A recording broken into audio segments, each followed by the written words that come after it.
One way to know if you have a really good doctor or functional medicine doctor, chiropractor, is if you've gone to them for a year, and then after that, you don't have to see them near as much, or even 6 months, something like that, because their goal is to get you better so you don't have to keep coming back. Now, if you don't comply and don't follow the things that they tell you to do, and it takes longer and you're regressing, you're not doing better, that's on you, that's not on them.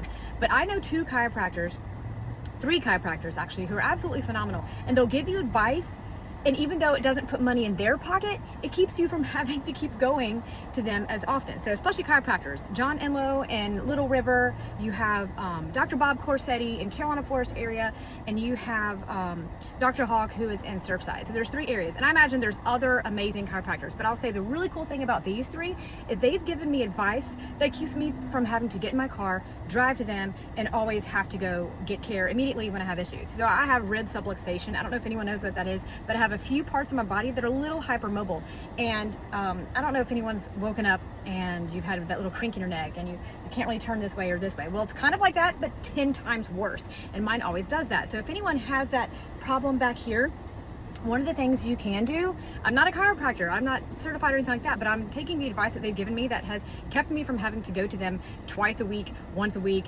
Sometimes I'll just go once a month, just kind of like for maintenance. So if you have the problem on this side, which is, for me, it's right, I don't know what it looks like on the camera. You have my right hand over my left, I think that's right, yeah. And I'll turn, which stretches it, and then I tilt, which pulls it in even more. And that's supposed to put it back in its place. If you have it on this side, then you would do the opposite. And I also have cervical vertigo.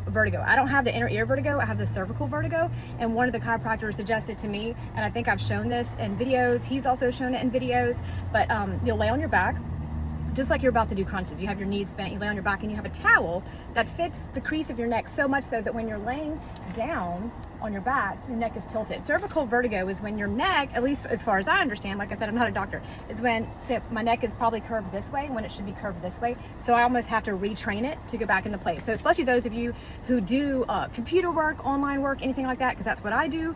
And so I'm always having that position where I'm staring. I've done video editing for about since, I think it's been like 24 years, since I was 17. So naturally, my body is not in the position it should be when I am working, and I got to work on that. But good chiropractors that I know for a fact, I know there's other great ones, I'm just speaking from the experience I have. John Enlow, Little River, you got Dr. Bob Corsetti in Carolina Forest, and you have Dr. Hawk in Surfside. I wasn't listing them in any specific order, just by area. I'm thinking like north, middle area, and then that way when you're in Myrtle Beach. But hopefully that helps some of you out.